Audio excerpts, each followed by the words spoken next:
Hard luck Afghanistan. आपने बहुत अच्छा खेला, आपने सबके दिल जीते, आप सेमीफाइनल तक पहुँचे। ये एक बहुत बड़ी बात होती है।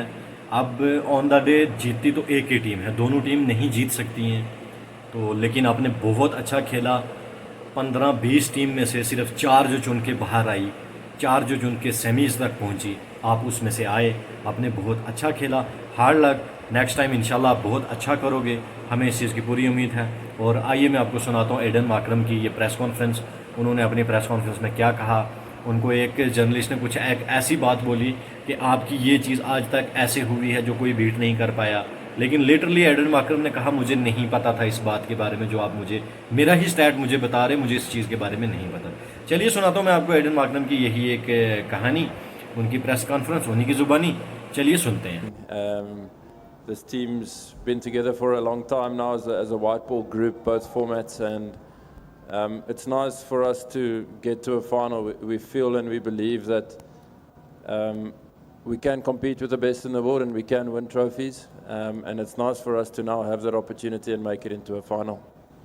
But was that even does that even get discussed in the dressing room? The fact that you never made a final leading into a semi-final. I mean, you were part of a semi-final just 5 months ago in a different format. So do you even talk about it, or is it now that you got there, you will talk about it? No, we haven't spoken about it, to be honest. I think it's a personal and individual motivation that you get to a final, to earn the opportunity to hopefully lift a trophy.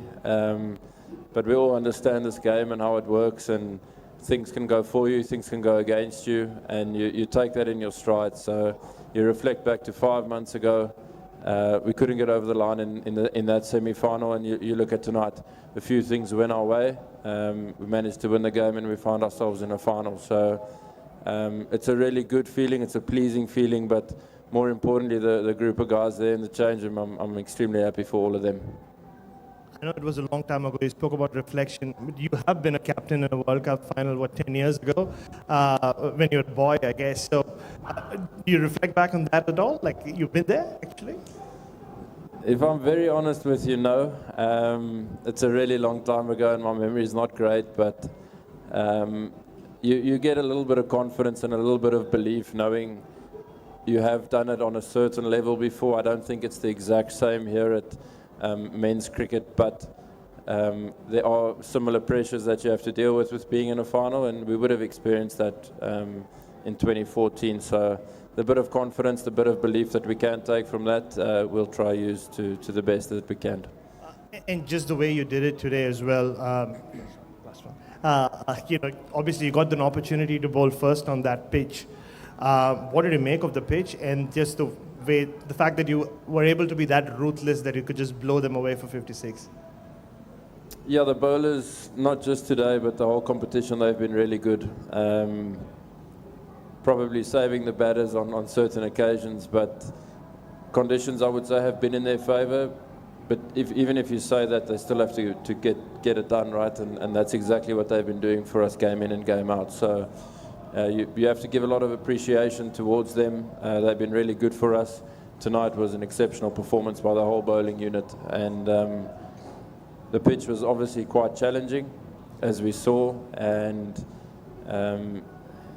like I said, you do still have to get the ball in the right area. So you give credit to your bowlers. They've used the conditions really well and managed to get us into a winning position.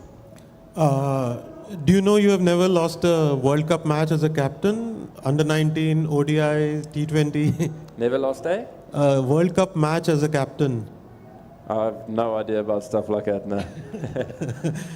Do you, just coming back to the pitch, of course, pitches don't win or lose you the matches. You have to still go out and do the job. But just as if I were to ask you as a neutral observer, would you say this is a good pitch for a T20 game, and that too a big semi-final of a World Cup? Yeah, I mean, T20 cricket as a whole, you want entertainment. The wickets that we've had throughout the competition have been pretty challenging. Tonight's wicket was pretty challenging once again. It's hard to tell that a wicket is not good, because it can't just always be a batter's game. But I think if we reflect back on this wicket, we'll probably be pretty happy that we're not playing here again. But having said that, still taking the positives we can. The wickets are tough. Wickets are the same for both teams on the night. So finding a way to win is probably the most important thing. So you've been to New York, St. Vincent, now this, and then you'll go to Barbados, good old Barbados, which has a normal 160, 170 pitch. So how do you put this all behind and get ready for a more normal T20 game? I think because we've been doing it for most of our careers, you jump from venue to venue where conditions are quite different. So it's again just adapting to whatever's in front of you and playing the pitch and the game that's in front of you. So we won't look too much into it. We'll try find ways to always take wickets with the ball, and from a batting point of view, try get to a score that's defendable. So yeah, not looking too much into conditions. Like I've mentioned, both teams have to play on the same wicket, and ultimately, if you can develop some plans and come up with some plans on the day that can give you a good chance to win, then hopefully it works out that way. Are there any further questions? Yep. Hi, Skipper. Afghanistan were once known as minnows in world cricket. I know it didn't go as planned for them tonight, but what do you think of their performance in this tournament, making it to the semi-finals, and only play their first T20 match in 2010 and to come so far? Yeah, it's brilliant. It's really, really cool to see. I don't think we have to name the players that they have that are the best in the world at the moment. So they're really on a good track, going in the right direction. And when you get to conditions like these, I don't think it's a surprise that I've got things now for a long time. Making a semi-final for them is obviously massive. I think they've inspired a lot of people back at home. I've seen some pictures that inspire us as well to try and make that difference to people back at home. So yeah, they've been going really well, and I'm sure it's not going to be the end of them making knockout cricket. Aiden, you've got two world-class spinners, four fast bowlers, an opener who's in form, middle order which has got the pedigree. Do you feel you've got all bases covered for whatever conditions or whatever team is thrown at you for the final? You definitely believe so, yes.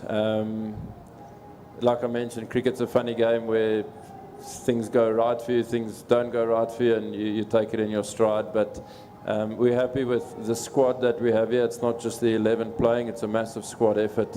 And you pick your 11 based on conditions, that's all it's about. So once we get to Barbados and we see what we think we're going to come across in terms of the pitch, then we'll try to pick our best 11. But we're really happy as a white ball group where we are and the options that we do have when it comes to selection. Do you believe in